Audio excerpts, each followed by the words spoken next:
সাল্লামের যে জীবন চরিত্রের উপরে আলোচনা হবে এবং সেটা আমরা নির্ধারিত একটি কিতাব থেকে করে থাকি, সেটা হলো আর রাহিকুল মাখতুম, আল্লামা সফিউর রহমান মুবারকপুরীর লিখিত এই কিতাব থেকে আমরা এই হালাকাটা আপনাদের উদ্দেশ্যে করে থাকি। আর সূরা আহজাবের 21 নম্বর আয়াতের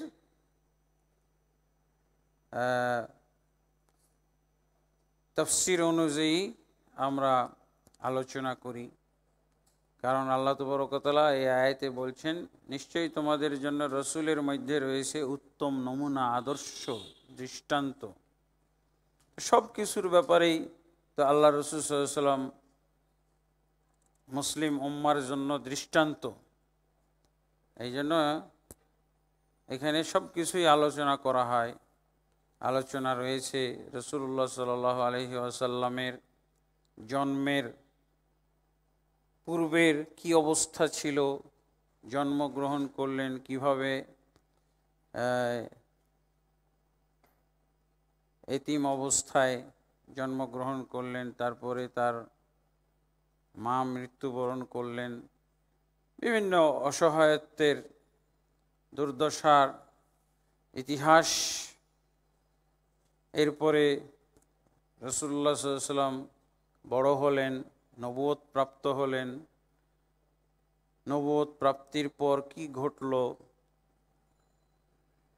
দাওয়াত দিতে গিয়ে, নবুয়তের পর ঈমানের দাওয়াত দিতে গিয়ে, তাওহীদের দাওয়াত দিতে গিয়ে আল্লাহ রসুল সাল্লাল্লাহু আলাইহি ওয়াসাল্লামের সাথে কি ঘটল, কি কৌশল আল্লাহ রসুল সাল্লাল্লাহু আলাইহি ওয়াসাল্লাম অবলম্বন করলেন।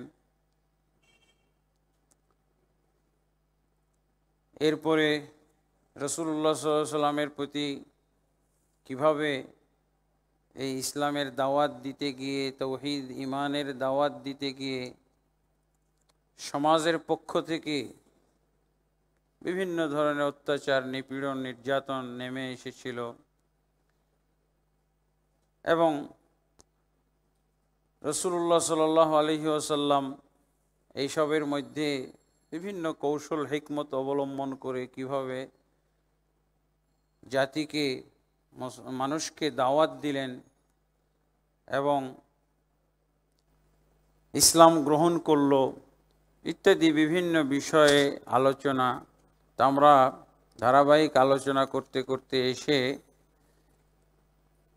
আল্লাহ রসুল সাল্লাল্লাহু আলাইহি ওয়াসাল্লামের নবুয়তি জিন্দেগির এবং মক্কি জীবনের একটা গুরুত্বপূর্ণ বিষয়, ঘটনা, সেটা হলো আল ইসরা ওয়াল মেরাজ। এই পর্যন্ত আমরা পূর্বে আলোচনা করেছিলাম, ইসরা মেরাজের পটভূমি আলোচনা করেছিলাম, ইসরা মেরাজের কিছু পূর্ব কথা আলোচনা করেছিলাম। এই ইসরা মেরাজের মধ্যে আল্লাহ তাবারক ওয়া তাআলা রাসূল সাল্লাল্লাহু আলাইহি ওয়াসাল্লামকে বিভিন্নভাবে উপকৃত করেছেন। এই জাতিকে আল্লাহ উপকৃত করেছেন, উম্মতে মুহাম্মাদীকে উপকৃত করেছেন।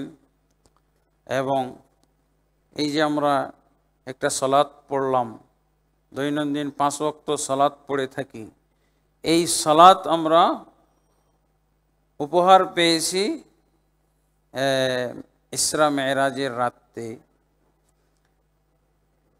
এই সালাত আল্লাহ তাবারক ওয়া তাআলা রাসূল সাল্লাল্লাহু আলাইহি ওয়াসাল্লামকে 7 আসমানের উপরে উঠিয়ে আরশ পর্যন্ত নিয়ে সেখানে আল্লাহ ফরজ করেছেন। হাদিসগুলোতে এসেছে আল্লাহ তাবারক ওয়া তাআলা বিশেষ ব্যবস্থাপনায় তার মাহবুব নবী মুহাম্মদ রাসূলুল্লাহ সাল্লাল্লাহু আলাইহি ওয়াসাল্লামকে নিয়ে গেছিলেন। আর সেখানে আল্লাহ কেন নিয়ে গেছিলেন, এটা সূরা ইসরার মধ্যে প্রথম আয়াতে আল্লাহ উল্লেখ করেছেন। সুবহানাল্লাযী আসরা বিআবদিহি লাইলাম মিনাল মাসজিদিল হারাম ইলাল মাসজিদিল আকসা। সেই পবিত্র জাত পাক যিনি তার বান্দাকে রাত্রিবেলায় মসজিদুল হারাম থেকে মসজিদে আকসায় ভ্রমণ করিয়েছিলেন। আল্লাযী বারাকনা হাওলাহু, যেই মসজিদুল আকসার চতুর্পাশে তিনি বরকত দান করেছেন। এটা হলো ইসরার ঘটনা। আল্লাহ অল্প অল্প ভাষায় সংক্ষিপ্তভাবে বর্ণনা দিচ্ছেন। কেন আল্লাহ ইসরা মেরাজ ঘটিয়েছিলেন সেটা আল্লাহ বলছেন, লিনুরিয়াহু মিন আয়াতিনা, যাতে করে আমি তাকে আমার বিভিন্ন নিদর্শন প্রদর্শনী করাই বা নিদর্শন তাকে প্রত্যক্ষ করাই। আল্লাহর বিভিন্ন নিদর্শন দেখানোর জন্য, যেই নিদর্শনগুলো দেখে রাসূলুল্লাহ সাল্লাল্লাহু আলাইহি ওয়াসাল্লাম শান্তি পাবেন, শক্তি পাবেন, সান্ত্বনা পাবেন। কারণ কি, এই ইসরা মেরাজ ঘটার পূর্ব পর্যন্ত তো আল্লাহ রসুলের উপরে নির্যাতন চলছে, বিভিন্ন ধরনের অকথ্য নির্যাতন মানুষের পক্ষ থেকে। আর এইদিকে আবার নবুয়তের 10ম বর্ষে আল্লাহ রসুল সাল্লাল্লাহু আলাইহি ওয়াসাল্লামের জীবনে কঠিন ধরনের ট্র্যাজেডি হয়েছে। সেটা হলো কি, তার চাচা মারা গেছেন, তার স্ত্রী, একমাত্র স্ত্রী যিনি সুখে দুঃখে সম্পদ সম্পূর্ণ তার হাতে তুলে দিয়েছিলেন, সাথে ছিলেন এমনভাবে, উনি মারা গেছিলেন। তারপরে রাসূল সাল্লাল্লাহু আলাইহি ওয়াসাল্লামের প্রতি নির্যাতন হলো, তায়েফের নির্যাতনের ব্যাপার, অসহায় হয়ে ঘুরে বেড়াচ্ছেন। এমন সময় আল্লাহ তাবারক ওয়া তাআলার পক্ষ থেকে এই ইসরা মেরাজ ঘটানো হলো। আল্লাহ কি বলছেন, লিনুরিয়াহু মিন আয়াতিনা, আমার বিভিন্ন ধরনের নিদর্শন তাকে দেখানোর জন্যে এটার ব্যবস্থা করেছিলাম। সবগুলোই ইসলামের রুকন ফরজ হলো জমিনে, একটা রুকন সালাত, এটা ফরজ হলো আসমানে। এবং হাদিসের ভাষায় এসেছে, সহিহ বুখারী এবং মুসলিমের মধ্যে এসেছে যে আল্লাহ তাবারক ওয়া তাআলা আরশ পর্যন্ত গেছেন এবং এত কাছাকাছি, এক ধনুক বরাবর বা তার চেয়েও নিকটে। এই নিকটের কথাটা 2 জায়গায় এসেছে, একটা হলো সূরা নাজমের মধ্যে, আর একটা হলো ইসরা মেরাজের ঘটনার মধ্যে। সূরা নাজমের মধ্যে যে কাছাকাছির কথা বলা হয়েছে এক ধনুক, সেটা হলো জিবরিল আলাইহিস সালাতু ওয়াস সালাম। জিবরিল আলাইহিস সালাতু ওয়াস সালামের অনেক কাছাকাছি আল্লাহ রাসূল সাল্লাল্লাহু আলাইহি ওয়াসাল্লাম গেছিলেন 2 বার। একবার হচ্ছে জমিনে, আর একবার হলো সিদরাতুল মুনতাহা। আর এরপরে আরও কাছে গেছিলেন আল্লাহ রব্বুল আলামিনের কাছাকাছি, যেখানে আর কি তিনি কলমের লিখনির যে খসখস আওয়াজ, সেই খসখস আওয়াজ পর্যন্ত আল্লাহ রাসূল সাল্লাল্লাহু আলাইহি ওয়াসাল্লাম শুনতে পেয়েছিলেন। আর কলমটা কোথায় রাখা? কলমটা হলো আল্লাহ তাবারক ওয়া তাআলার আরশের উপরে রাখা হয়েছে।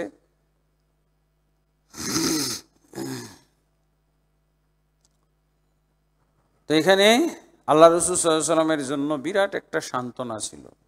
এই ইসরা মেরাজ ঘটার পর আল্লাহ রাসূল সাল্লাল্লাহু আলাইহি ওয়াসাল্লামের কাছে অতীতে যত নির্যাতন তার উপরে ঘটেছে, এবং পরবর্তীতে যত নির্যাতন হয়েছে, যত প্রতিকূলতা, যত কঠিন পরিবেশ, এগুলো কিছুই মনে হয় না।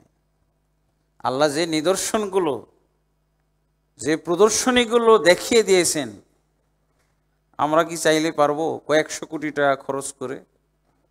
হ্যাঁ, পৃথিবীর মধ্যে সবচেয়ে বড় ধনী, তার সব টাকাই দিয়ে দিবে, খালি প্রথম আসমানটাই ঘুরিয়ে নিয়ে আসা হোক। হ্যাঁ, পারবে? সব টাকা দিয়ে দিবে, ফকির হয়ে যাবে, কিন্তু তারপরও আমি প্রথম আসমান আদমের সাথে, প্রথম আসমানে কি আছে? আদম আলাইহিসসালাম, আদম আলাইহিসসালামের সাথে দেখা করে এসে হবে। আল্লাহু আকবার। রাসূলুল্লাহ সাল্লাল্লাহু আলাইহি ওয়াসাল্লামকে, আল্লাহ রাসূল সাল্লাল্লাহু আলাইহি ওয়াসাল্লামের জন্য কোনো আকাঙ্ক্ষা, কোনো চাহিদা বাসনা আর অবশিষ্ট থাকে নাই ইসরা মেরাজের পর। মানে এটা এমন একটা প্রাপ্তি, এমন একটা অর্জন, এরপরে আর কোনো অর্জন হইতেই পারে না। চূড়ান্ত অর্জন হয়ে গেছে এই ইসরা মেরাজ। অতীতের সব কিছুর বিনিময় হয়ে গেছে, সামনেরও সব কিছুর বিনিময়। যে আল্লাহ এত বড় পুরস্কার দান করলেন, সে আল্লাহর জন্য আর কিছুই থাকে না, শুধু সারা জীবন 1000 বছর 1,00,000 বছর যদি বেঁচে থাকে, শুধু শুকরিয়ার উপরই চলবে। আল্লাহ যা দান করেছেন এর শুকরিয়া আদায়।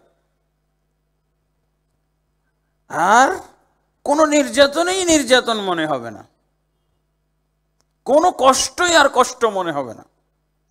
আল্লাহ এমন কিছু দেখিয়ে দিয়েছেন। আল্লাহ ওইটাই বলছেন, আমি এটাই দেখাইতে চেয়েছিলাম। ইসরা মেরাজের মাধ্যমে আল্লাহ মুহাম্মদ সাল্লাল্লাহু আলাইহি ওয়াসাল্লামকে এগুলোই জিনিস দেখিয়েছিলেন, এই নমুনা। এটা আল্লাহ তাবারক ওয়া তাআলা সমস্ত নবী রাসূলদেরকে এই ধরনের কিছু নমুনা দেখিয়ে থাকেন। যেমন ইব্রাহিম আলাইহিসসালাতু ওয়াসসালামকেও আল্লাহ দেখাইছিলেন, আছে ওয়াকাযালিকা নুরি ইব্রাহিম মালাকুতাস সামাওয়াতি ওয়াল আরদ ওয়া লিয়াকুনা মিনাল মুকিনিন।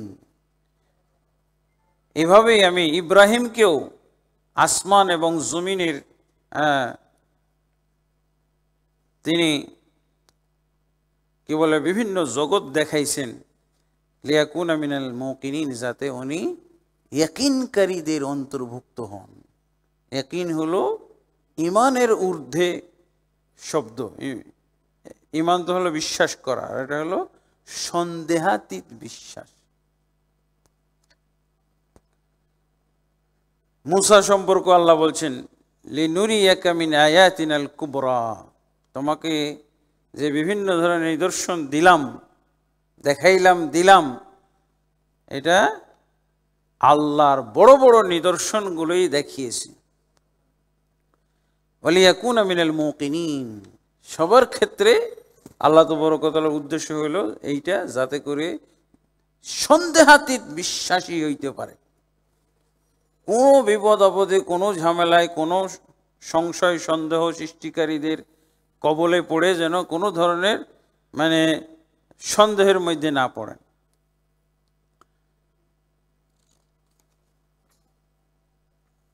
এখানে আমরা ইসরা মেরাজ নিয়ে আলোচনা করতে যাচ্ছি। ইসরা তো বলা হয় রাত্রের ভ্রমণকে, রাত্রের চলাকে, আর মেরাজ বলা হয় সিঁড়ি। সিঁড়ি, মেরাজ বলা হয়, সুল্লাম বলা হয়। মেরাজ, সুল্লাম দুইটা শব্দ। মেরাজ হলো পুরান আরবি, আর সুল্লাম হলো নতুন আরবি, আধুনিক আরবিতে সুল্লাম বলা হয়। সূরা মাআরিজ আছে, এখান থেকে বহু বচন হলো মাআরিজ। আর সুল্লামের বহু বচন হলো সালালিম। তো আল্লাহ তাবারক ওয়া তাআলা রাসূলুল্লাহ সাল্লাল্লাহু আলাইহি সাল্লামকে 2 পর্বে নিয়ে গেছিলেন। প্রথম পর্ব হলো ইসরা আর দ্বিতীয় পর্ব হলো মেরাজ। প্রথম পর্ব নিয়েই কাফের মুশরিকদের কৌতূহল ছিল, দ্বিতীয় পর্ব নিয়ে তাদের বলার কিচ্ছুই ছিল না। দ্বিতীয় পর্ব ছিল মেরাজ, ঊর্ধ্ব জগতে গমন, ঊর্ধ্ব জগৎ ভ্রমণ। ওইটার কার অভিজ্ঞতা আছে?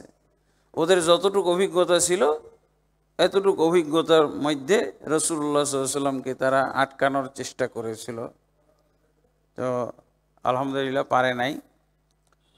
তো এই ঘটনাটা কখন ঘটেছিল এটা নিয়ে ইতিহাসবিদদের মধ্যে, ঐতিহাসিকদের মধ্যে মতভেদ রয়েছে।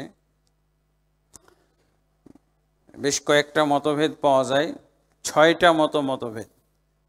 আল্লামা শফিউর রহমান মুবারকপুরী 6টা মতভেদ এখানে উল্লেখ করেছেন। 6টার মধ্যে 3টার কিছুটা গ্রহণযোগ্যতা আছে, আর বাকি তিনটার কোনো গ্রহণযোগ্যতার দলিল প্রমাণ পাওয়া যায় না, উনি উল্লেখ করেছেন এখানে। প্রথম কথা, প্রথম উক্তি হচ্ছে আল্লাহ রাসূল সাল্লাল্লাহু আলাইহি ওয়াসাল্লামের এই জীবনে ইসরা ঘটেছিল নবুয়তের প্রথম বর্ষে, রমজান মাসে। এটা ইমাম তবরী রহমতুল্লাহ আলাইহির মন্তব্য যে নবুয়তের প্রথম বর্ষে রমজান মাসে ওনার ইসরা ঘটেছিল, ইসরা মেরাজ। ইমাম নওয়ী এবং ইমাম কুরতুবী রহমতুল্লাহ আলাইহি বলছেন যে নবুয়তের 5 বছর অতিবাহিত হওয়ার পর ইসরা মেরাজের ঘটনা ঘটেছিল। তৃতীয় উক্তি হচ্ছে যে নবুয়তের 10ম বর্ষে এই ইসরা মেরাজ ঘটেছিল। এটাও একজন ওই ইতিহাসবিদ উল্লেখ করেছেন, মনসুর পুরী, উনি বিখ্যাত একজন ইতিহাসবিদ। চতুর্থ উক্তি হচ্ছে 16 মাস, হিজরতের 16 মাস পূর্বে মেরাজ ঘটেছিল, ইসরা মেরাজ, অর্থাৎ নবুয়তের 12তম বর্ষে। পঞ্চম উক্তি হচ্ছে যে এক বছর 2 মাস পূর্বে, হিজরতের 1 বছর 2 মাস পূর্বে, তার মানে নবুয়তের 13তম বর্ষে।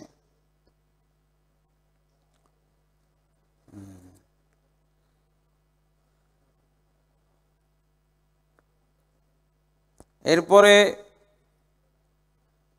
বলা হয়েছে রবিউল আউয়াল মাসে ঘটেছে এর উক্তিটা, আর এর পরেরটা হলো রবিউল আউয়াল মাসে ঘটেছিল, হিজরতের 1 বছর পূর্বে, হিজরতের 1 বছর পূর্বে।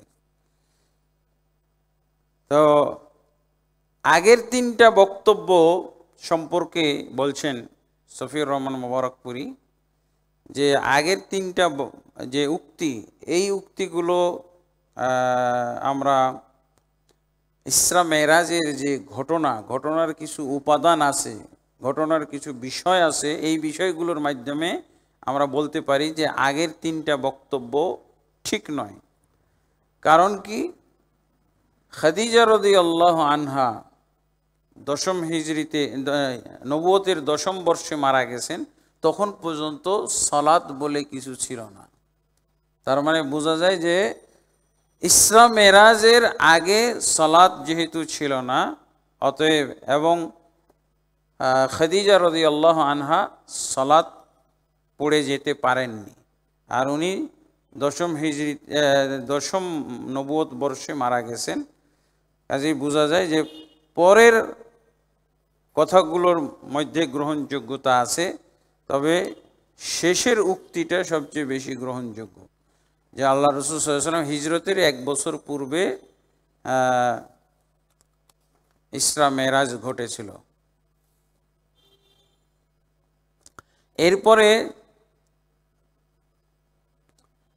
ইসরা মেরাজের ব্যাপারে আলেমদের মধ্যে, মুসলমানদের মধ্যে একটা বিভ্রান্তি রয়ে গেছে যে রাসূলুল্লাহ সাল্লাল্লাহু আলাইহি ওয়াসাল্লামের যে ইসরা ও মেরাজ হয়েছিল, এটা তো অনেকেই বুঝে কুলাইতে পারে না, কঠিন জিনিস। এই জন্য প্রত্যেকে অনেকে নিজের বুঝের উপরে, নিজের বুঝের ভিত্তিতে এটা ব্যাখ্যা করার চেষ্টা করছেন। যেমন অনেকেই বলছেন, এবং এই ব্যাপারে দলও তৈরি হয়েছে, মুসলমান দাবিদারদের মধ্যে কিছু দলও তৈরি হয়েছে, যারা বিবেক ভিত্তিক দল। এদের কথা হলো যে আল্লাহ রাসূল সাল্লাল্লাহু আলাইহি ওয়াসাল্লামের যে ইসরা মেরাজটা হয়েছিল, এটা হলো স্বপ্ন যোগে, সশরীরে না, স্বপ্ন যোগে হয়েছিল, অথবা বিরূহিহি, শুধু ওনার রূহকে নেওয়া হয়েছিল, ওনার শরীর নেওয়া হয় নাই, রুহানিভাবে ওনার ইসরা মেরাজ হয়েছিল। তাদের যুক্তিতে ধরে না, সশরীরে আল্লাহ রাসূল সাল্লাল্লাহু আলাইহি ওয়াসাল্লাম ইসরা মেরাজে যেতে পারেন, এটা তাদের বিবেকে ধরে না, তাদের যুক্তিতে ধরে না। ওয়ালাইকুম আসসালাম। এই জন্য তারা বলছেন যে হয় স্বপ্ন যোগে, আর না হলে রুহানিভাবে আল্লাহ রাসূল সাল্লাল্লাহু আলাইহি ওয়াসাল্লামের রূহটাকে সফর করা হয়েছে। যেমন আমরাও সফর করতে পারি, আমি চাঁদেও যাইতে পারি, এগুলো অসম্ভব কিছু না। এই জন্য এটাকে সম্ভব্য করে তোলার জন্য তারা এই ব্যাখ্যা দিয়েছেন। কিন্তু যারা মুহাদ্দিস, যারা হাদিস বিশারদ, হাদিসের উপরে ভিত্তি করে যারা কথা বলে, বিভিন্ন আকীদা নির্ধারণ করে, তাদের বক্তব্য হলো, যেমন ইবনুল কাইয়িম রহমতুল্লাহ আলাইহি জাদুল মাআদের মধ্যে এই ব্যাপারে আলোচনা নিয়ে আসছেন। সেটা হলো উসরিয়া বিরাসূলিল্লাহ সাল্লাল্লাহু আলাইহি ওয়াসাল্লাম বিজাসাদিহি আলা সাহিহ। যত বক্তব্যই থাকুক না কেন, যে যত পণ্ডিতি কথা বলুক না কেন, সহি কথা, বিশুদ্ধ কথা, হাদিস ভিত্তিক কথা, দলিল ভিত্তিক কথা হলো এটাই যে আল্লাহর রাসূল সাল্লাল্লাহু আলাইহি ওয়াসাল্লামকে সশরীরে রূহ সহকারে জীবিত অবস্থায় সশরীরে ইসরা মেরাজে নেওয়া হয়েছিল। ইসরাতেও গেছে, মেরাজেও গেছে। ইসরার চাইতে মেরাজ আরও বহুগুণ কঠিন কথা, বিশ্বাস করা আরও কঠিন ব্যাপার। দুইটাই আল্লাহ রাসূল সাল্লাল্লাহু আলাইহি ওয়াসাল্লামের রূহ সহ এবং ওনার দেহ শরীর সশরীরে তাকে ভ্রমণ করানো হয়েছে। এদের মধ্যে মুসলমান নামধারীদের মধ্যে কাদিয়ানীরা আছে, যারা এই বিষয়টা নিয়ে বেশি বাড়াবাড়ি করে। তারা বাংলাদেশে বিভ্রান্তিও ছড়ায়। কি বলে যে আল্লাহ রাসূল সাল্লাল্লাহু আলাইহি ওয়াসাল্লামের এই মেরাজ সশরীরে হয় নাই, স্বপ্ন যোগে হয়েছিল। নাউজুবিল্লাহ। এবং শুধু তাই না, তারা বলছে ওই যে ঈসা আলাইহিস সালাতু ওয়াস সালাম, ঈসা আলাইহিস সালাতু ওয়াস সালামের ব্যাপারে তাদের আকীদা হলো যে কোরআনে আছে, সূরা মায়েদার মধ্যে, বাল রাফাহুল্লাহু ইলাইহি, বরং আল্লাহ তাকে তার দিকে উঠিয়ে নিয়েছেন। তারা বলে যে তার রূহটা উঠিয়ে নিয়েছেন। ঈসা আলাইহিস সালাতু ওয়াস সালামের রূহ উঠিয়ে নিয়েছেন, এবং তারা বলে যে উনি মারা গেছেন। এখানে যেটা উঠিয়ে নেওয়া হয়েছে বলা হয়েছে, এটার অর্থ হলো তার রূহকে উঠিয়ে নিয়েছেন। এই একইভাবে তারা বলে যে আল্লাহ রাসূল সাল্লাল্লাহু আলাইহি ওয়াসাল্লামের যে ইসরা মেরাজ হয়েছিল, রুহানিভাবে হয়েছে, তার রূহটাকে ভ্রমণ করানো হয়েছিল। উনি, ওনার শরীর, ওনার দেহ মোবারক ওই মসজিদুল হারাম বা মসজিদুল হারামের পাশে তার নিজ বাড়িতেই রয়ে গেছিল। তো ইবনুল কাইয়িম রহমতুল্লাহ আলাই উদ্ধৃতি এখানে উনি নিয়ে এসেছেন, আল্লামা শফিউর রহমান মোবারকপুরি। হ্যাঁ, তিনি বলছেন যে হাদিসের মধ্যে ডিটেলস আলোচনা আছে।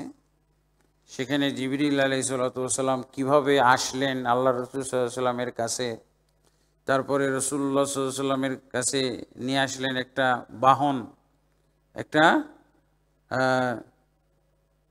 জন্তু বা একটা প্রাণী, বোরাক নামক একটা প্রাণী নিয়ে আসলেন, যেটা মানে ঘোড়ার চাইতে ছোট এবং কি বলে গর্দভের চাইতে একটু বড় বড় আকৃতির। এবং ডিটেলস আলোচনা ওই হাদিসগুলোতে এসেছে। ইসরা মেরাজের হাদিসগুলো তো বিভিন্ন ধরনের আছে, সহি আছে, জয়ীফ আছে, জালও আছে। তো আমাদের তো জয়ীফেও যাওয়ার দরকার নাই, জাল হাদিসেও যাওয়ার দরকার নাই। সহি বুখারী এবং মুসলিমে যে হাদিসগুলো আছে এগুলোই যথেষ্ট। এগুলোর মধ্যে যে ডিটেলস আলোচনাগুলো পাওয়া যাচ্ছে, ওই যে আল্লাহ বললেন না মুহাম্মদ সাল্লাল্লাহু আলাইহি ওয়াসাল্লামকে নিয়ে গেলেন, হ্যাঁ, আল্লাহ তাবারক ওয়া তাআলা তার বিভিন্ন নিদর্শন দেখানোর জন্য। তো তিনি প্রথম নিদর্শন কি দেখেছিলেন? ইসরাতে গিয়ে মসজিদুল আকসার ওখানে তিনি বোরাকটাকে বাঁধলেন, হালাকাতি বাবিল মসজিদ, মসজিদুল আকসার গেটের যে রিংগুলো আছে না, এই রিংয়ের সাথে বেঁধে উনি মসজিদে ঢুকছিলেন এবং সেখানে অনেক নবী রসুলদের সাথে সাক্ষাৎ পেলেন।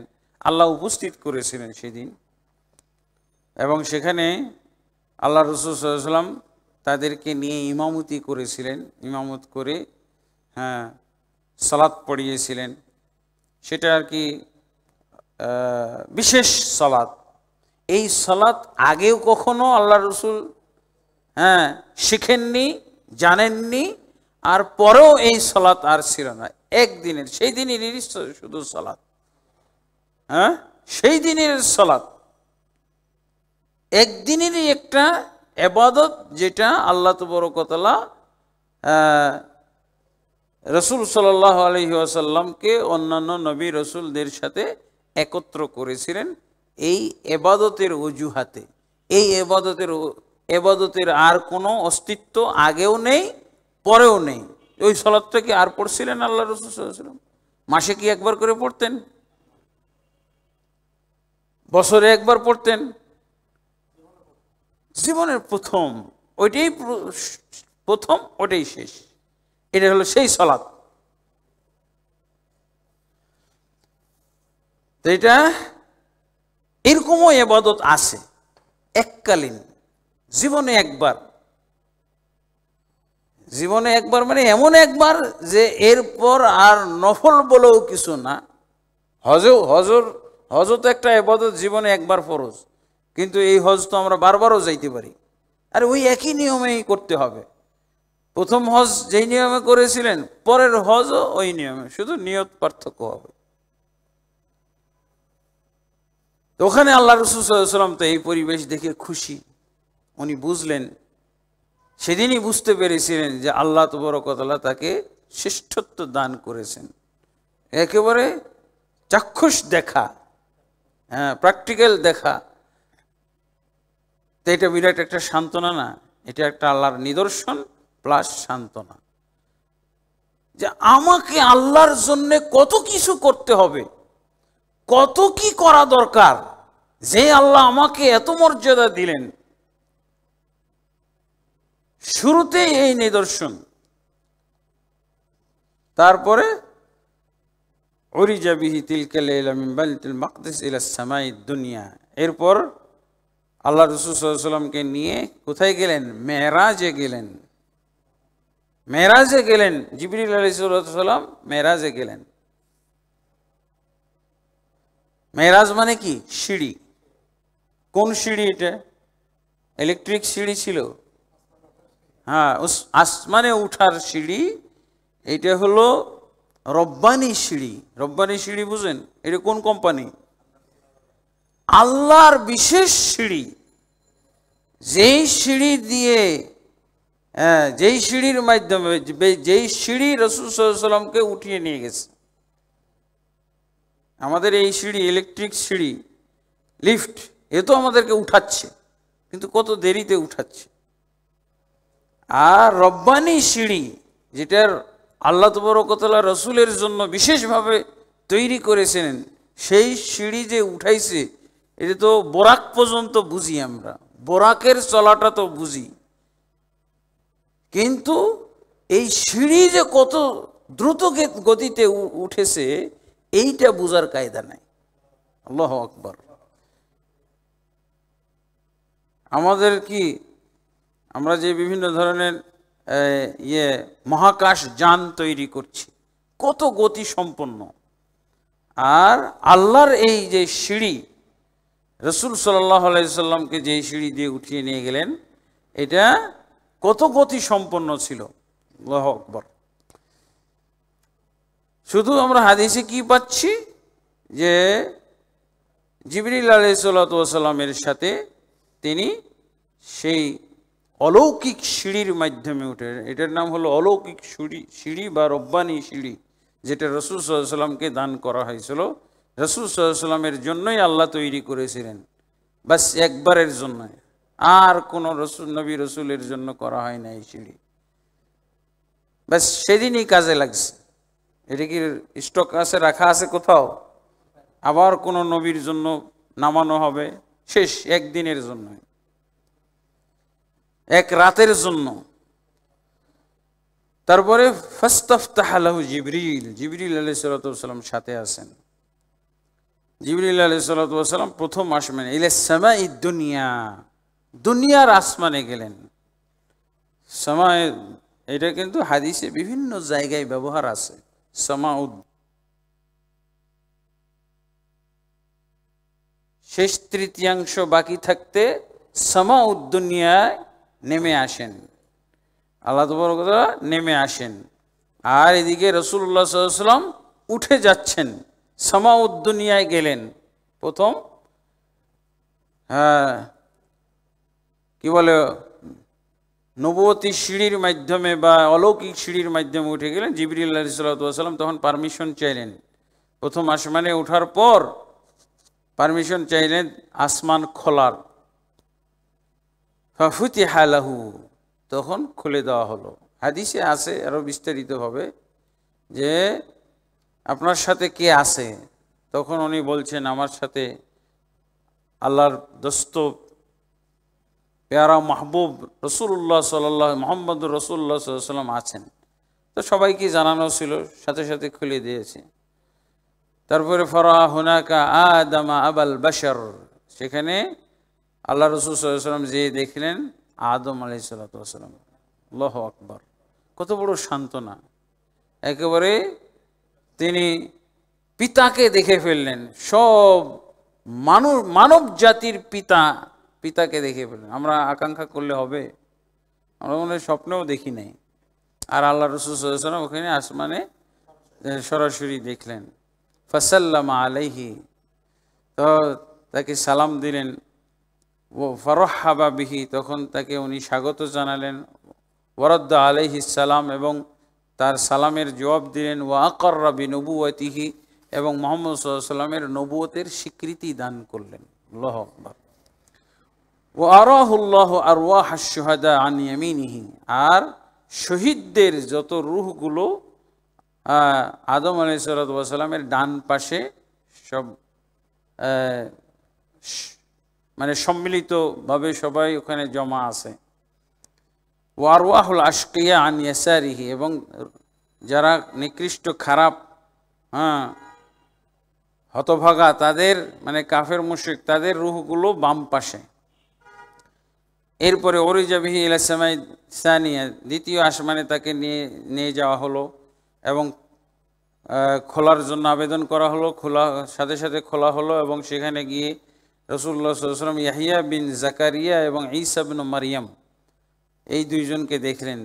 দুইজনের সাথে সাক্ষাৎ হলো, সালাম দিলেন, এবং তারা দুজন তাকে সালামের উত্তর দিলেন এবং মারহাবা জানালেন। ওয়া আকাররা বিনবুওয়াতিহি, এবং দুজনই তার নবুয়তের স্বীকৃতি দান করলেন। এরপরে তৃতীয় আসমানে এইভাবে নিয়ে যাওয়া হলো, সেখানে ইউসুফ আলাইহিসসালামকে দেখলেন এবং তার সাথেও একই আনুষ্ঠানিকতা পালন করলেন। এরপরে চতুর্থ আসমানে গেলেন, সেখানে ইদ্রিস আলাইহিসসালামকে দেখলেন, তিনিও তার নবুয়তের স্বীকৃতি দান করলেন। অতঃপর পঞ্চম আসমানে গেলেন, সেখানে হারুন বিন ইমরানকে দেখলেন, হারুন আলাইহিসসালাম মানে মুসা আলাইহিসসালামের ভাই হারুনকে, এবং সেখানেও তিনি তাকে সালাম দিলেন, উত্তর পেলেন এবং তাকে মারহাবা জানাইলেন। এরপরে সপ্তম আসমানে গেলেন, সেখানে মুসা ইবনে ইমরানকে দেখলেন, তাকে সালাম দিলেন এবং উত্তর দিলেন। এরপরে তিনি মারহাবা জানালেন এবং তার নবুয়তের স্বীকৃতি দিলেন। ফালাম্মা জাওয়াজাহু বাকা মুসা। তো আল্লাহ রাসূল সাল্লাল্লাহু আলাইহি ওয়াসাল্লাম বলছেন, যখন মুসার পাশ দিয়ে মুসার সাথে দেখা সাক্ষাৎ শেষ করে বিদায় নিচ্ছিলাম, তখন মুসা কাঁদলেন। কি বলছেন? ফাকিল লাহু, তাকে বলা হলো মায়ুবকিক, মুহাম্মদ সাল্লাল্লাহু আলাইহি ওয়াসাল্লামের সাথে সাক্ষাৎ হওয়ার পর আপনি কাঁদতেছেন কেন ওনার সাথে? লিআন্না গুলামান বুইসা মিন বা'দি, এই জন্য আমি কাঁদতেছি যে আমার পরে, মানে কত আমার বয়সের ছোট, কত হাজার বছর পর, হাজারের বেশি বছরের পরে আসলো, এসে দেখা যাচ্ছে যে তার উম্মত সবচেয়ে বেশি জান্নাতে যাবে। আমার উম্মত জান্নাতে যদি সবচেয়ে বেশি যাইতো তাহলে এটা কত খুশির কারণ ছিল এবং আমি আনন্দিত হইতাম। কিন্তু এই গোলাম, এই যে শিশু আমার পরে জন্ম নিল, তারপরে নবুয়ত পেল, আর তার উম্মত সবচেয়ে বেশি জান্নাতে যাবে, এটা ফায়সালা আল্লাহ করে দিয়েছেন। এটা মুসা আলাইহিস সালাম যে কোনোভাবে জানছেন নবী হিসেবে, এই জন্য উনি কাঁদতেছেন। সুম্মা উরিজা বিহি ইলাস সামাই সাবিআ, অতঃপর তাকে সপ্তম আসমানে নিয়ে যাওয়া হলো। ফাসাল্লাম আলাইহি, সপ্তম আসমানে কাকে দেখলেন? ইব্রাহিম আলাইহিসসালাতু ওয়াসালাম। তাকে দেখি সালাম দিলেন এবং তিনি মারহাবা জানালেন এবং তার নবুয়তের স্বীকৃতি দান করলেন। অতঃপর মানে সপ্তম আসমানের পর রুফিআ ইলা সিদরাতিল মুনতাহা। সিদরাতুল মুনতাহা মানে একটা গাছের নাম, যেই গাছের বড়ই গাছ, নাম, এটা নামই শুধু আমাদের দুনিয়ার নামের সাথে মিল আছে, তাছাড়া তো অন্য কিছুর মিল পাওয়া যাবে না। তারপরে সেখানেই তিনি বাইতুল মামুর দেখলেন, বাইতুল মামুর। এরপরে বাইতুল মামুরে গেলেন এবং ফেরেশতাদের ইবাদতখানা সেখানে দেখতে পেলেন এবং ফেরেশতারা কিভাবে ইবাদত করতেছে, কত বড় আকারের ঘর, ইবাদতখানা, যেখানে ফেরেশতারা যায়, ফেরেশতারা সালাত পড়ে বা ইবাদত বন্দেগী করে।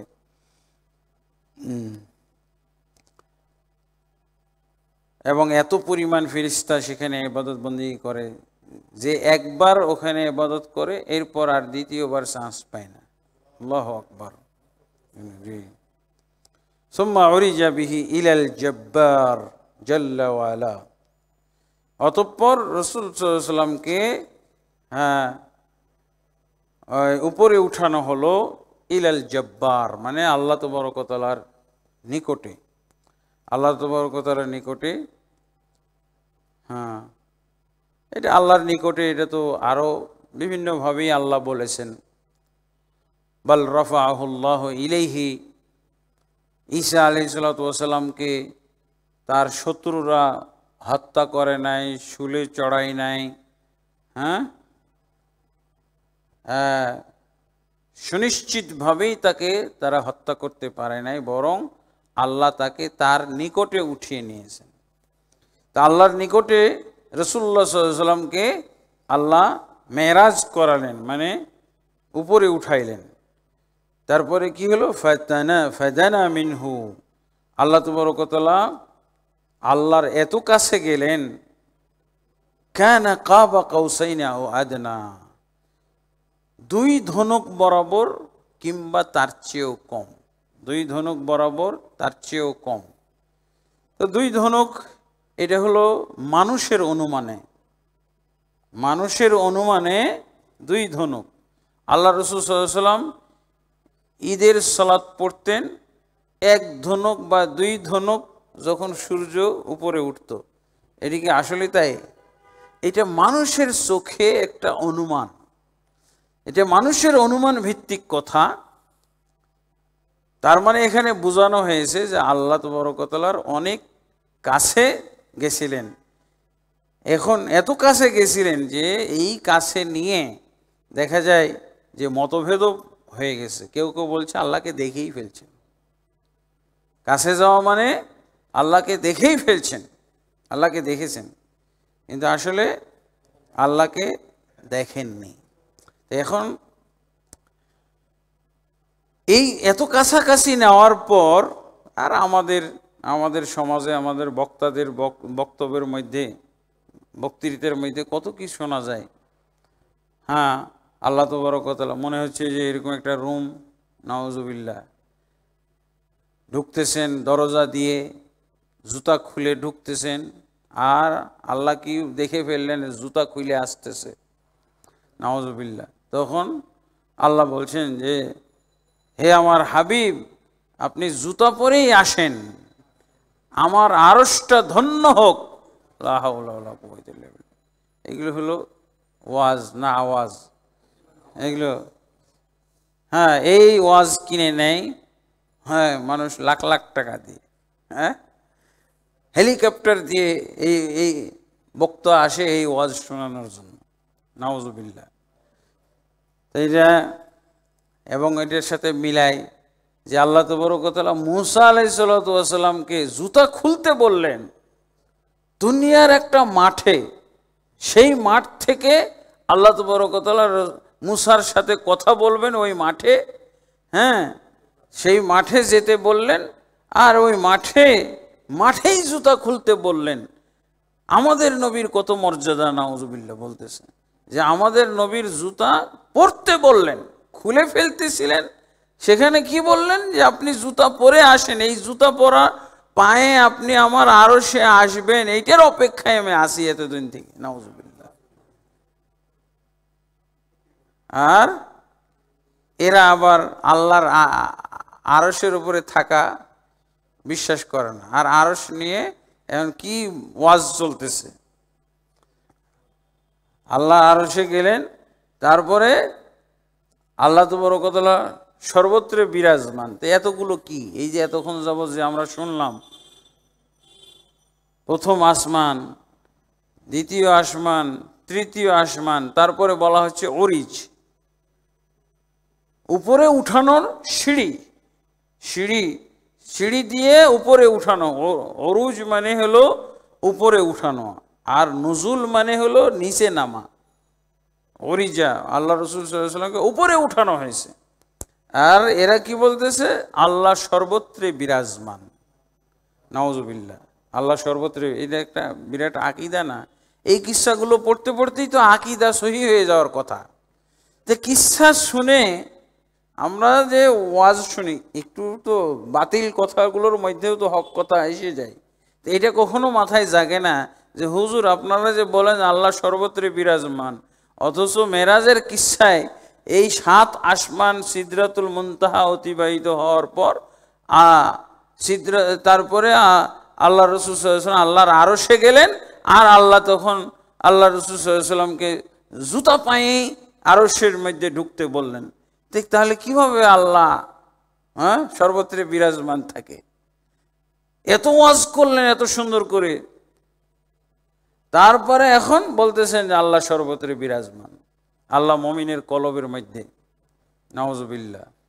আবার কেউ কেউ বলে যে আল্লাহ নাকি তাদের দরবারেও আসে, নাউজুবিল্লাহ। দরবারে এসে কি স্লোগান দেয়, নাউজুবিল্লাহ।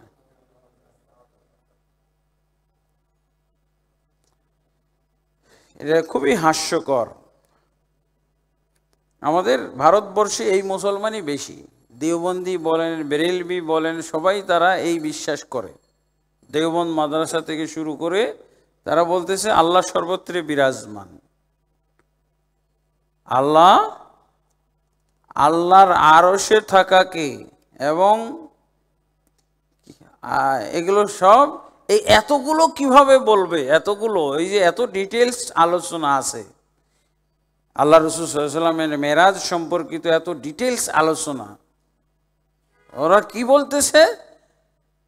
কতগুলো বানোয়াট যুক্তি, বানোয়াট কথা।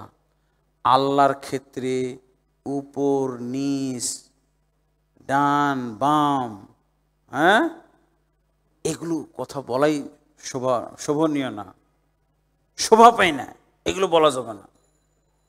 তা আল্লাহই তো বলতেছেন, আল্লাহর রাসূল সাল্লাল্লাহু আলাইহি ওয়াসাল্লাম বলছেন, এবং কোরআনে ভুরি ভুরি দলিল যে আল্লাহর কাছে সৎ কাজ এবং সৎ কথাগুলো উঠানো হয়। রাসূলুল্লাহ সাল্লাল্লাহু আলাইহি ওয়াসাল্লাম যে এতগুলো স্টেজ পার হইলেন, সব তো উপরের কথা, একটা কি নিচের কথা নাকি? আসমান কি নিচে আছে নাকি? আসমান তো সব উপরে এক। এই জন্য দেখা যায় যে মানুষ কতক্ষণ যুক্তির উপরে চলবে। যুক্তিরও এক সময় শেষ আছে। যুক্তি দিয়ে কি করবে? আল্লাহ সর্বত্রে বিরাজমান, কিন্তু আল্লাহ তাবারক ওয়া তাআলা তো এগুলোর ব্যাখ্যা দিয়ে দিয়েছেন যে আল্লাহ যদিও আরশের উপরে, আসমানের উপরে, আল্লাহ তাবারক ওয়া তাআলার সামনে সব কিছু বিরাজমান।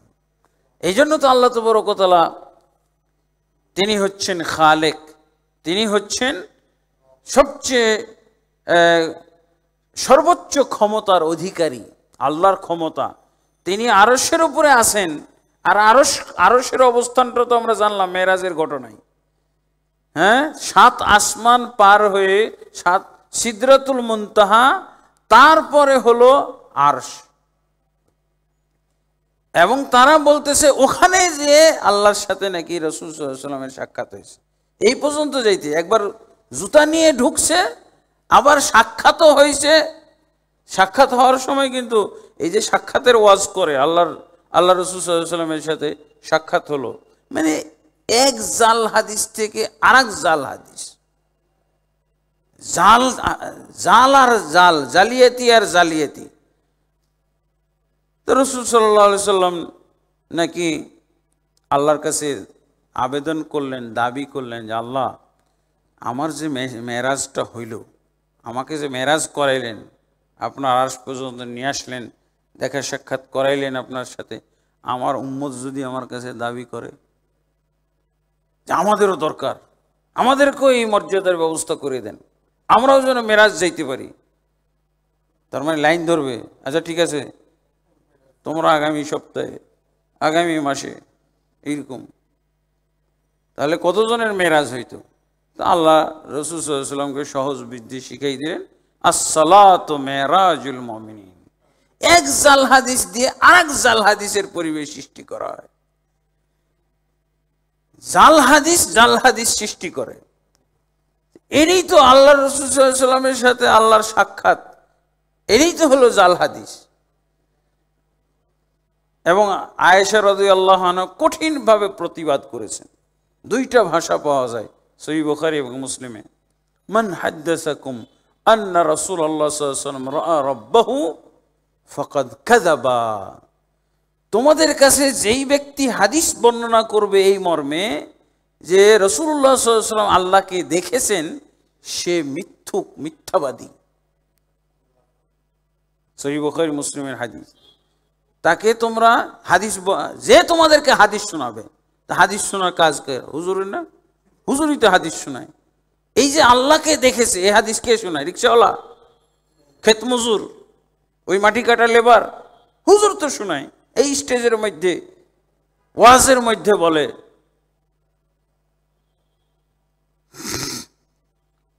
আর একটা বর্ণনায় পাওয়া যাচ্ছে সহিহ বুখারী মুসলিমের, এটা তো তাকে তোমরা মিথ্যাবাদী জানো।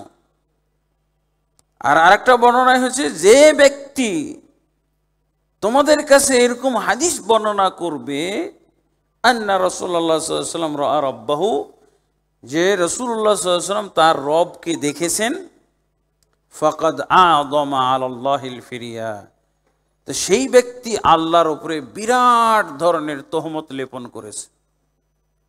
আল্লাহর উপরে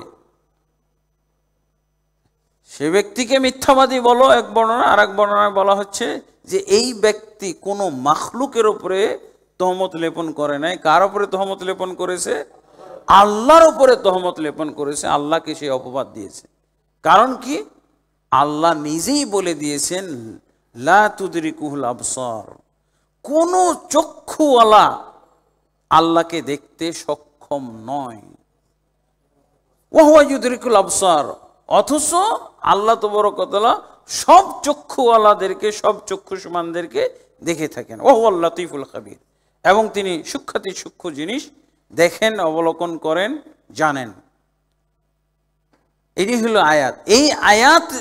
এই আয়াতটাকে সে যেন, এই আয়াতের মধ্যে আল্লাহ যা দাবি করলেন, কি দাবি করলেন? যে আল্লাহকে কেউ দেখতে পাবে না, অথচ বলতেছে আল্লাহকে মুহাম্মদ সাল্লাল্লাহু আলাইহি ওয়াসাল্লাম দেখেছেন। তা আল্লাহর উপরে তহমত লেপন করলেন না। কোরআনে এই দাবিটা কে করেছে? কোরআন কার? আল্লাহর। অতএব আল্লাহকে সে তহমত দিয়েছে, আল্লাহকে সে অপবাদ দিয়েছে, যে ব্যক্তি এরকম হাদিস বর্ণনা করবে। আর রাসূলুল্লাহ সাল্লাল্লাহু আলাইহি ওয়াসাল্লাম এত কাছে যাওয়ার পর কি হলো? ফাআউহা ইলা আবদিহি মা আওহা, অতঃপর এত কাছে নেওয়ার পর রাসূলুল্লাহ সাল্লাল্লাহু আলাইহি ওয়াসাল্লামের প্রতি ওয়াহী করলেন। সেখানে গিয়ে ওয়াহী, ওয়া ফুরিদা আলাইহি 50 সালাহ, এবং আল্লাহ রাসূলের উপরে 50 ওয়াক্ত সালাত ফরজ করলেন। ফরাজা হাত্তা মাররা আলা মুসা, এই 50 ওয়াক্ত সালাত নিয়ে চলে আসতেছেন রাসূল সাল্লাল্লাহু আলাইহি ওয়াসাল্লাম। মুসার পাশ দিয়ে অতিক্রম করতেছিলেন। ফকাল আল্লাহু বিমা আমারাকা, মুসা জিজ্ঞেস করলেন আপনাকে কি দিলেন আল্লাহ, কি আদেশ নিষেধ করলো একটু জানান। ক্বালা বি 50 সালাহ, 50 ওয়াক্ত সালাত আল্লাহ তাবারক ওয়া তাআলা আমাকে দিয়েছেন।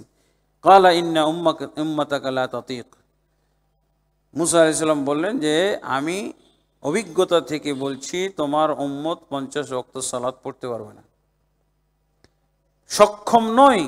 ইরজি ইলা রাব্বিকা ফাসআলহু তাখফীফ, তুমি রবের কাছে ফিরে যাও, তার কাছে তুমি এই লাঘব করে নাও, কমিয়ে নাও,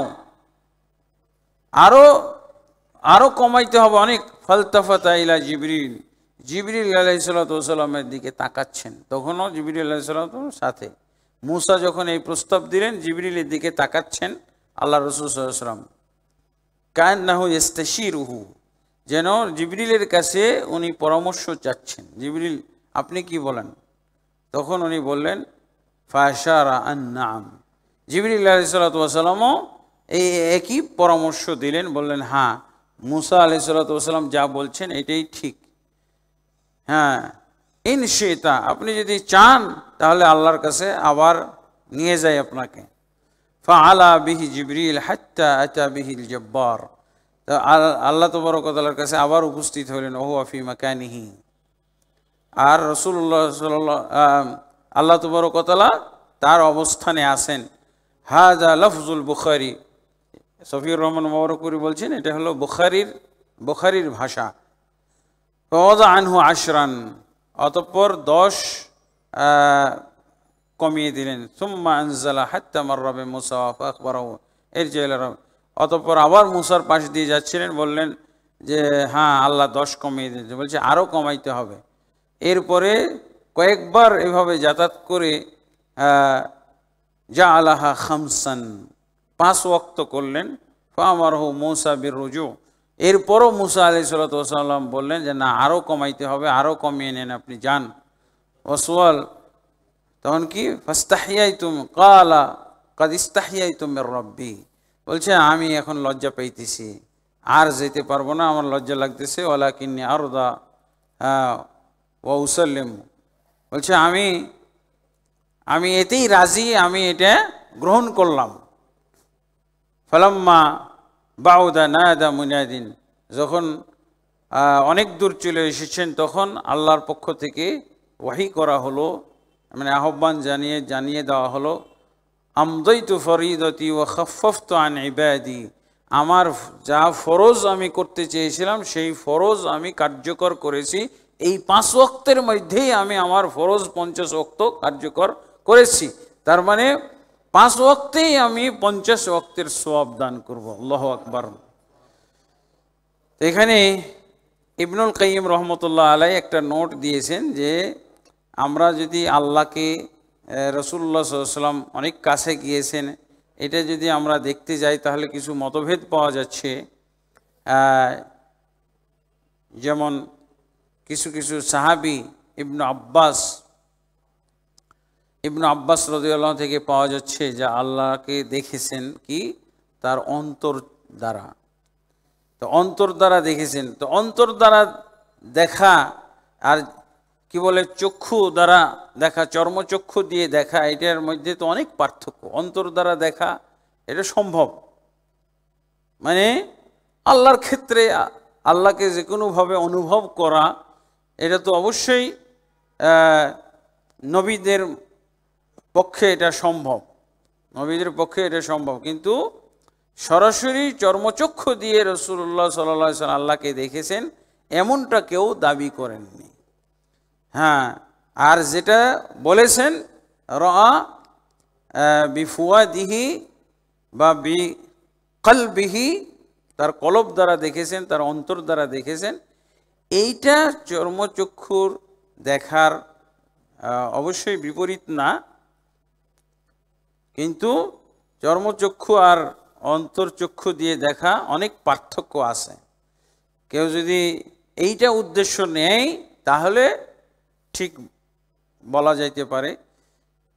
আর এখানে আরও কিছু নিদর্শন ঘটেছিল, যেই নিদর্শনগুলো পাওয়া যাচ্ছে রাসূলুল্লাহ সাল্লাল্লাহু আলাইহি সাল্লামের মেরাজের রাত্রে আবার সিনা ফেড়ে ধোয়া হয়েছিল, রাসূলুল্লাহ সাল্লাল্লাহু আলাইহি সাল্লাম অন্তরকে ধোয়া হয়েছিল, ধৌত করা হয়েছিল। এটা একবার শিশুকালে শৈশব অবস্থায় দাই মা হালিমার কাছে যখন উনি লালিত পালিত হচ্ছিলেন তখন একবার ঘটেছিল। আর একবার হলো এই ইসরা মেরাজের সময় ফেরেশতা জিবরিলের নেতৃত্বে আল্লাহ রাসূল সাল্লাল্লাহু আলাইহি সাল্লামকে আল্লাহ রাসূল সাল্লাল্লাহু আলাইহি সাল্লামের বক্ষ বিদীর্ণ করে তার মানে অন্তর ধলাই করা হয়েছিল, সাফ করা হয়েছিল। তারপরে রাসূলুল্লাহ সাল্লাল্লাহু আলাইহি সাল্লামের আরও কিছু নিদর্শনের মধ্যে রাসূল সাল্লাল্লাহু আলাইহি সাল্লামকে যে কিছু পরীক্ষা করা হয়েছিল, পরীক্ষা কি, আল্লাহ রাসূল সাল্লাল্লাহু আলাইহি সাল্লামকে দুধ দেওয়া হয়েছিল এবং মদ। তো আল্লাহ ওইটা মানে বুঝার কায়দা ছিল না, তারপর আল্লাহ রাসূল সাল্লাল্লাহু আলাইহি সাল্লাম যে পাত্রটি গ্রহণ করেছিলেন সেটা হলো দুধের পাত্র। তখন আল্লাহ রাসূল সাল্লাল্লাহু আলাইহি সাল্লামকে জানিয়ে দেওয়া হয়েছিল আসবতাল ফিতরা, আপনি আসলটা, যেটা স্বভাবজাত, যেটা প্রকৃত ঈমানদারের করণীয় ছিল, ঈমানদারের আলামত, সেটাই আপনার দ্বারা ঘটেছে। হ্যাঁ, আলহামদুলিল্লাহ। যদি আপনি কি বলে ওই মদের পাত্রটা গ্রহণ করতেন তাহলে আপনার উম্মতের মানে গুমরাহ হয়ে যাওয়ার সম্ভাবনা ছিল, আপনারও গুমরাহ হওয়ার সম্ভাবনা ছিল। কিন্তু আলহামদুলিল্লাহ আপনি ফিতরাত, স্বভাবগত ঈমানের উপরে আপনি পরিচালিত হয়েছেন এবং দুধের পেয়ালা, দুধের আপনি পাত্র গ্রহণ করেছেন। এরপরে আল্লাহ রাসূল সাল্লাল্লাহু আলাইহি ওয়াসাল্লামকে আরও কিছু জান্নাতের নদী দেখানো হয়েছিল, নদী। সেই নদীগুলোর মধ্যে একটা হলো আল নীল ওয়াল ফুরাত, নীল এবং ফুরাত নামক নদী, মানে এগুলো জান্নাতের নদী, যেগুলোর নামে দুনিয়াতেও নদী পাওয়া যায়, নীল এবং ফুরাত। তাই এই নীল এবং ফুরাত দেখানোর মাধ্যমে আল্লাহ রাসূল সাল্লাল্লাহু আলাইহি সাল্লামকে জানানো হয়েছিল যে আপনার যে রিসালাত, আপনি যে দায়িত্ব, ইসলাম দাওয়াত আপনি গ্রহণ করেছেন, এই দাওয়াত এবং এই রিসালাত অচিরেই ব্যাপকভাবে প্রচার পাবে এবং এগুলো আপনার জন্য আপনার উম্মতের জন্য পৃথিবীটাকে উর্বর ভূমি, গ্রহণযোগ্যতার জন্য উর্বর ভূমি বানিয়ে দেওয়া হয়েছে। হ্যাঁ, যাতে করে তারা মানে পৃথিবীর যে কোনো জায়গায় গিয়ে দাওয়াত দিতে পারে, সেই জন্য পরিবেশটাকে অনুকূল করে দেওয়া হয়েছে। যেভাবে নদীর আশপাশের এলাকাগুলো, নদীর আশপাশের জমিগুলো যেভাবে উর্বর হয়ে থাকে এবং ফসলাদি সুন্দরভাবে উৎপাদিত হয়, সেইভাবে আপনার উম্মত এই দুই নদীর কিনারে যেমন এই শস্যভূমিগুলো উর্বর হয়ে থাকে, শস্য ফসল বেশি ফলায়, আপনার উম্মত এইভাবে পৃথিবীর মধ্যে ছড়াবে, পৃথিবীর মধ্যে তাদের গ্রহণযোগ্যতা পাবে। এরপরে আল্লাহ রাসূল সাল্লাল্লাহু আলাইহি ওয়াসাল্লামকে জান্নাত দেখানো হলো এবং জান্নাতের মধ্যে আরও বিশেষ বিশেষ কিছু নেয়ামত দেখানো হয়েছিল। কিছু বিশেষ ব্যক্তিদের জান্নাতে যাওয়ার ব্যাপারে রাসূলুল্লাহ সাল্লাল্লাহু আলাইহি ওয়াসাল্লামকে জানানো হয়েছিল। আবু বকর রাদিয়াল্লাহু আনহু, ওমর রাদিয়াল্লাহু আনহু, বেলাল রাদিয়াল্লাহু আনহু। এবং আল্লাহ রাসূল সাল্লাল্লাহু আলাইহি ওয়াসাল্লামকে জাহান্নাম পরিদর্শন করানো হয়েছিল। সেই জাহান্নামের মধ্যে কারা বেশি জাহান্নামের অধিবাসী সেটাও আল্লাহ রাসূল সাল্লাল্লাহু আলাইহি ওয়াসাল্লাম প্রত্যক্ষ করেছিলেন, যা এসে তিনি জানিয়েছিলেন উম্মতকে। এবং এই জাহান্নামের মধ্যে বিভিন্ন ধরনের শাস্তির কিছু নমুনা দেখে এসেছিলেন আলেম ব্যক্তির, তারপরে কি বলে সুদখোর এবং যারা এতিমদের অন্যায়ভাবে মাল ভক্ষণ করে তাদের শাস্তি আল্লাহ রাসূল সাল্লাল্লাহু আলাইহি ওয়াসাল্লাম দেখেছিলেন। এবং রাসূলুল্লাহ সাল্লাল্লাহু আলাইহি ওয়াসাল্লাম জাহান্নামের যে দায়িত্বশীল মালিক ফেরেশতা, খাজিনুন নার, জাহান্নামের আগুনের দায়িত্বশীল ফেরেশতা যাকে মালিক বলা হয়, হ্যাঁ, সে কত ভয়ঙ্কর এবং কত নির্দয় এবং কত পাষাণ আল্লাহ রাসূল সাল্লাল্লাহু আলাইহি ওয়াসাল্লাম নিজেই অনুভব করেছেন ওখানে।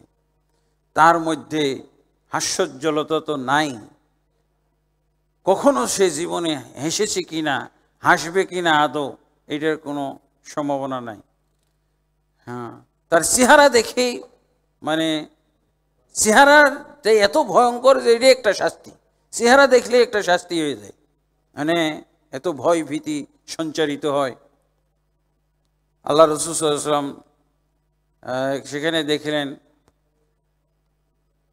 যে এতিমদের যারা মাল ভক্ষণ করতেছে তাদের ঠোঁটগুলো মানে উটের ঠোঁটের মতো অনেক বড় বড়, তাদের এর মধ্যে মুখের মধ্যে আগুনের টুকরা ঢোকানো হচ্ছে এবং এই আগুনের টুকরা আগুন হয়েই তাদের পিছন দিক দিয়ে বের হচ্ছে। এই ভয়ঙ্কর দৃশ্য আল্লাহ রাসূল দেখলেন এবং তাকে জানানো হলো এরা হলো এতিমদের মাল ভক্ষণকারী। ঠোঁটগুলো অনেক বড় বড়, একটু আল্লাহ রাসূল বোঝানোর জন্য বলেছেন যেমন উটের ঠোঁটগুলো বড় হয়। হ্যাঁ, তারপরে আল্লাহ রাসূল সাল্লাল্লাহু আলাইহি ওয়াসাল্লাম সুদ ভক্ষণকারীদেরকে দেখলেন, তাদের পেটগুলো অনেক বড় বড়।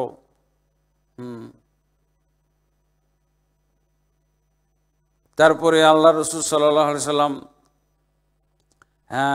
যা এই বড় পেট হওয়ার কারণে তারা নড়াচড়া করতে পারে না, কত বড় শাস্তি। পেটটা এত বড় তাদের বানানো হয়েছে যে পেট বড় হয়, পেট নিয়ে নড়াচড়া করতে পারে না। এমনি তো আমাদের এই কি বলে এই জিন্দেগিতে অনেকের পেট দেখে আমরা, যাদের পেট নাই তারা অস্বস্তির মধ্যে পড়ে যায়, এই বেচারা কীভাবে এই পেট বহন করতেছে। আর জাহান্নামে যারা সুদখোর তাদের পেটগুলোকে এত বড় করে দেওয়া হবে যে ওরা নড়াচড়াই করতে পারে, নড়াচড়া না করতে পারে তো একটা বিরাট শাস্তি। তারপরে সে পেটের ভরের মধ্যে আছে, ভার নিয়ে আসে। তারপরে আল্লাহ রাসূল সাল্লাল্লাহু আলাইহি ওয়াসাল্লামকে দেখানো হলো ফেরাউনকে কিভাবে আগুন দ্বারা শাস্তি দেওয়া হচ্ছে সকাল এবং বিকাল। তারপরে জিনাকারীদেরকে শাস্তি দেওয়া হচ্ছে, তারপরে জিনাকারী পুরুষদের শাস্তি এবং নারীদের শাস্তি দেখানো হয়েছে। যেই নারীরা পরকীয়া করে, পরকীয়াকারী নারীদের ব্যাপারে আলাদা শাস্তি আল্লাহ রাসূল সাল্লাল্লাহু আলাইহি ওয়াসাল্লাম দেখেছেন। রাআন নিসা আল্লাতি ইউদখিলনা আলা রিজালি মিন মান লাইসা মিন আউলাদিহিম, যারা নিজেদের স্বামী থাকা অবস্থায় অন্য পরপুরুষের সাথে মেলামেশা করে এবং সেখান থেকে দেখা যায় যে অনেক সময় কি হয়ে যায়, তারা গর্ভবতী হয়ে যায়, নাউজুবিল্লাহ। আল্লাহ রাসূল সাল্লাল্লাহু আলাইহি ওয়াসাল্লাম তাদেরকে দেখলেন, এরকম মহিলাদেরকে, তার মানে এদেরকেই তো আমরা বাংলা ভাষায় পরকীয়াকারী বলি, নাউজুবিল্লাহ। রাহুন্না মুআল্লাকাতিন বিসাদিহিন্না, তাদেরকে লোহার হুক দিয়ে তাদের স্তনে হুক বাঁধিয়ে লটকানো আছে।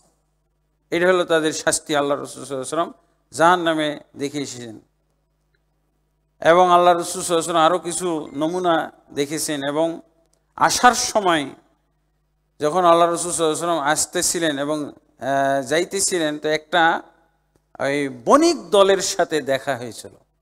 এটা ইসরার সময়। এই বণিক দল কিন্তু একটা সাক্ষী ছিল, যেই সাক্ষী হয়তো আল্লাহ রাসূল সাল্লাল্লাহু আলাইহি ওয়াসাল্লাম উপস্থিত করলে তারা সাক্ষী দিতে পারত যে না, আমরা আল্লাহ রাসূলকে দেখেছিলাম। এই ইসরা মেরাজের ঘটনায় মসজিদুল হারাম থেকে মসজিদুল আকসা পর্যন্ত যেতে যে বণিক দলের সাথে দেখা হয়েছিল, তাদের একটা উট হারিয়ে গেছিল। তো এই উটের সন্ধান আল্লাহ রাসূল তাদেরকে দিয়েছিলেন। এই একটা উট তো আমি দেখে আসলাম, এদিকে দেখিও তোমরা। হ্যাঁ, রাস্তায় আল্লাহ রাসূল বলে দিয়েছিলেন, তারা মানে পানি খেতে গেছিলেন আল্লাহ রাসূল সাল্লাল্লাহু আলাইহি ওয়াসাল্লাম সেখানে। তো তাদের পানি পান করে তারা জিজ্ঞেস করেছিল, অথবা আল্লাহ রাসূল জিজ্ঞেস ছাড়াই বলেছিলেন যে একটা উট বিচ্ছিন্নভাবে আমি রাস্তায় দেখে আসলাম, এটা কি তোমাদের উট নাকি? হ্যাঁ, এটা বলে দিয়েছিলেন। তো এরা একটা কিন্তু সাক্ষী, কিন্তু এই সাক্ষী উপস্থিত করার দরকারই পড়ে নাই। যদি চাইতো তাহলে জাগতিক সাক্ষীও একটা এরকম মজবুত ছিল যে ইসরার সময় এরকম মক্কার একটা বণিক দলকে আল্লাহ রাসূল সহযোগিতা করেছেন, তাদের উট পাওয়ার ব্যাপারে, খুঁজে পাওয়ার ব্যাপারে সহযোগিতা করেছিলেন। এরা সাক্ষী দিতে পারত। সময় হয়ে গেছে নাকি আজানের? কিছু প্রশ্ন আছে তো ইনশাআল্লাহ। তো ইসরা মেরাজ সম্পর্কিত আলোচনা আমরা মোটামুটি শেষ করেছি। নিদর্শনগুলো আমরা মোটামুটি আলোচনা করেছি এবং আল্লাহর একটা ছোট্ট শুধু ঘটনা, এটা আপনাদের সবারই জানা আছে। আল্লাহ রাসূল সাল্লাল্লাহু আলাইহি ওয়াসাল্লাম যখন ফিরে আসলেন মেরাজ থেকে, তখন তো আল্লাহ রাসূল সাল্লাল্লাহু আলাইহি ওয়াসাল্লাম এই মেরাজের ঘটনা বলার জন্য উনি তো খুবই উৎসুক হয়ে আছেন, নিজে বলার জন্য আগ্রহী।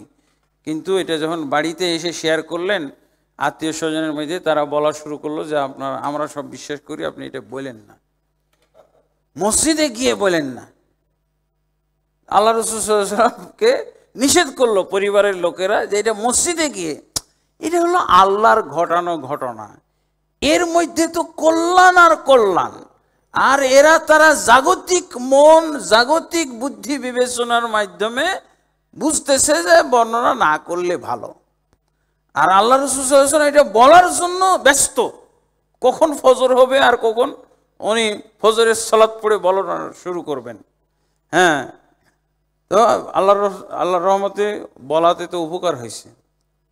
কিছু লোক সাময়িকভাবে অবিশ্বাস করে দুর্বল ইমানদাররা মুরতাদ হয়ে গেল, কিন্তু যখন তারা যখন ইন্টারভিউর আয়োজন করলো, ইন্টারভিউতে যখন আল্লাহ রাসূল সাল্লাল্লাহু আলাইহি ওয়াসাল্লাম সব ঠিকঠাক উত্তর দিয়ে দিলেন, যত জটিল প্রশ্ন করেছিল সব জটিল প্রশ্নের উত্তর দিয়ে দিলেন। সূরা ফুরকানের 33 নম্বর আয়াতে বলা আছে যে কোনো জটিল প্রশ্ন তারা করুক, এতে আপনি মোটেও বিচলিত হবেন না, আমি সব উত্তর দিয়ে দেবো। এবং আল্লাহ সব উত্তর দিয়ে দিয়েছিলেন। ঠিক যখন উত্তর দিয়ে দিলেন, তখন যে পরিমাণ মুরতাদ হয়েছিল তার চেয়ে বেশি পরিমাণ তারা মুসলমান হলো, ইসলাম গ্রহণ করলো। আর সেই ঘটনাতে আবু বকর রাদিয়াল্লাহু আনহুর ডিগ্রি বেড়ে গেল, সিদ্দিক হয়ে গেলেন। একজন তো আবু বকরকে রাসূল থেকে বিচ্ছিন্ন করার জন্য বলছে, এই শোনো, তোমার বন্ধু কি বলে শোনো। তুমি বিশ্বাস করবে? যে কি বলছে?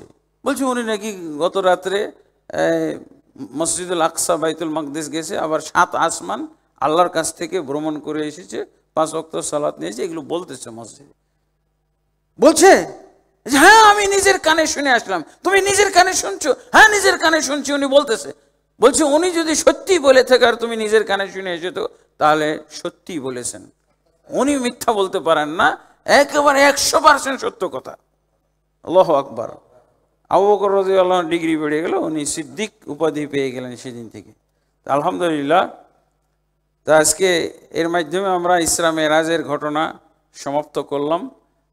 এরপরে আরও অন্যান্য রাসূলুল্লাহ সাল্লাল্লাহু আলাইহি সাল্লামের জীবনীর পর্বগুলো আসবে, বায়াতুল আকাবাল উলা, সানিয়া ইত্যাদি, এগুলো আলোচনা করব ইনশাআল্লাহ। আজকে মনে কিছু প্রশ্ন আছে? জি,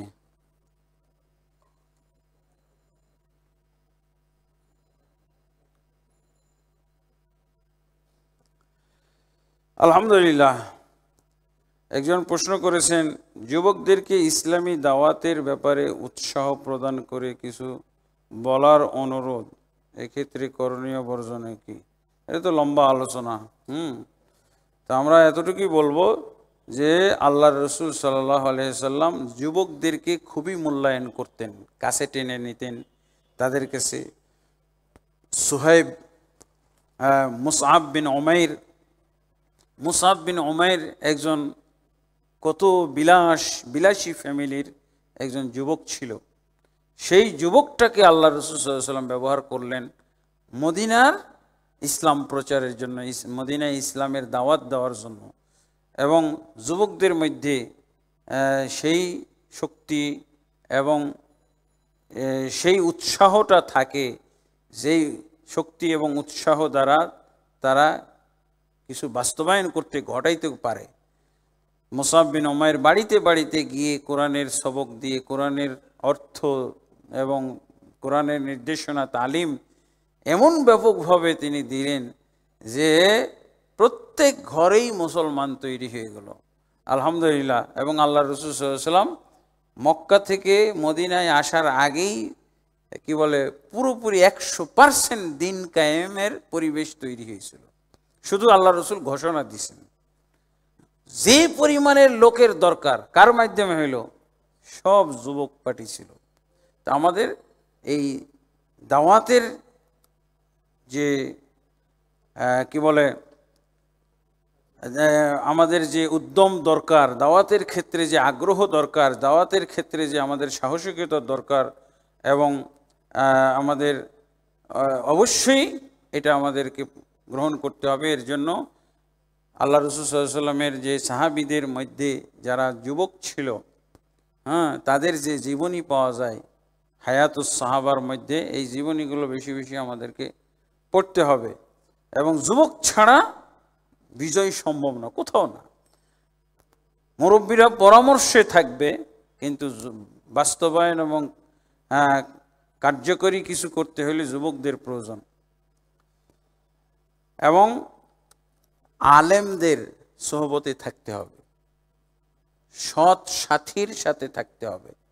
যারা দায়ী তাদেরকে বন্ধু বানাইতে হবে, যারা ইসলামকে ভালোবাসে, দাওয়াতকে ভালোবাসে, তাদেরকে বন্ধু বানাইতে হবে। আমাদের দেশে কত বন্ধু আছে যেই বন্ধুগুলো জাহান্নামে নিয়ে যাওয়ার জন্য তারা রেডি হয়ে আছে, রেডি করে রাখছে আপনার জন্য বাহন।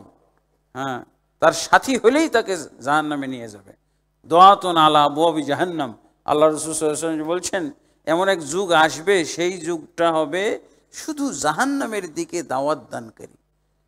ডানে বামে সামনে পিছনে উপরে নিচে দেখা যাচ্ছে যে ওরা জাহান্নামের দিকে নিয়ে যাওয়ার জন্য, গ্রেফতার করে নিয়ে যাওয়ার জন্য রেডি হয়ে আছে। এই ধরনের যুবকদেরকে চিহ্নিত করে তাদেরকে বর্জন করতে হবে, তাদের থেকে দূরত্ব বজায় রাখতে হবে।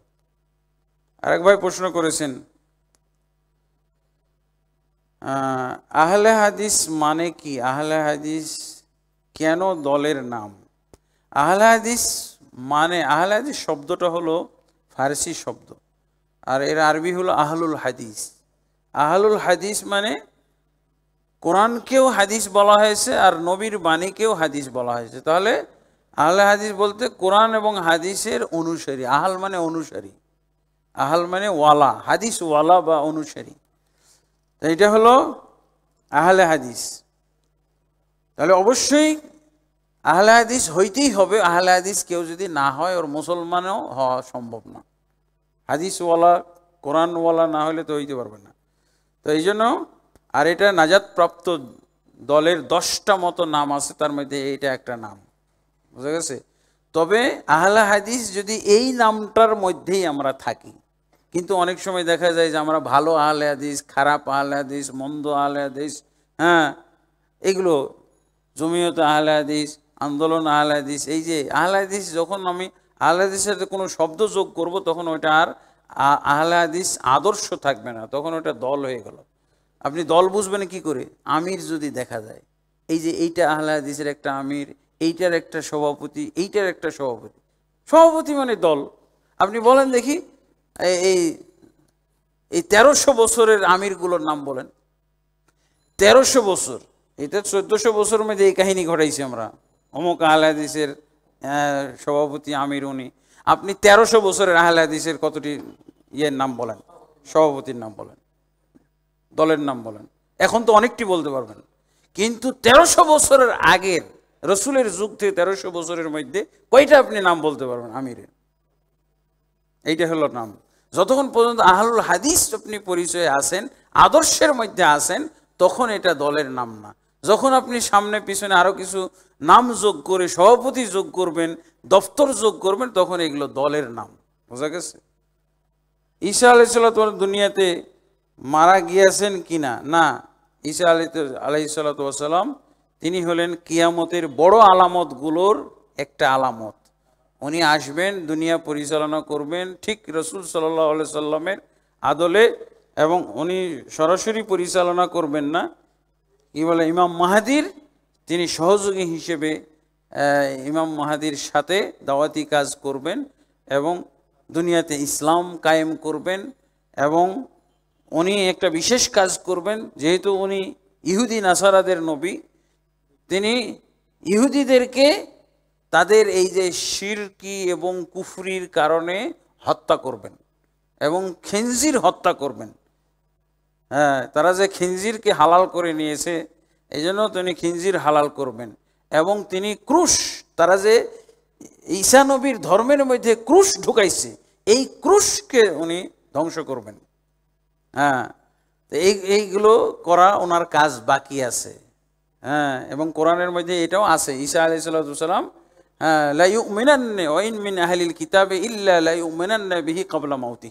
আহলে কিতাবদের মধ্যে সবাই তার মৃত্যুর পূর্বে ঈমান আনবে তার প্রতি, কিন্তু উনি যখন উঠিয়ে না হয় তখন কি ঈমান আনছে? ওই আহলে কিতাবরাই তো তাকে হত্যার জন্য ষড়যন্ত্র করলো, আর আল্লাহ তাকে উঠাই নিল। আর তার মৃত্যুর পূর্বে, মৃত্যুর নিদর্শন আল্লাহ বলছেন যে তার মৃত্যুর পূর্বে আহলে কিতাবদের সবাই তার প্রতি ঈমান আনবে। আল্লাহু আকবার। এটা কি ঘটছে নাকি? হ্যাঁ, বরং তার দিনের মধ্যে অনেক ভেজাল ঢুকাইছে, যেই ভেজালগুলো ওনার দূর করার জন্য ওনার আসার দরকার আছে, এবং ঈমানদার তিনি তৈরি করবেন। আল্লাহ তাবারক ওয়া তাআলা আমাদের সকলকে আজকে যে ইলম অর্জন করলাম, এই ইলমের মধ্যে বরকত দান করুন এবং আমল করার তৌফিক দান করুন। আল্লাহুম্মা আমিন। আস্তাগফিরুল্লাহ লি ওয়া লাকুম ওয়া লিসাইরিল মুসলিমিন আস্তাগফিরু ইন্নাহু হুয়াল গফুরুর রহিম। আসসালামু আলাইকুম ওয়া রাহমাতুল্লাহি ওয়া বারাকাতুহু।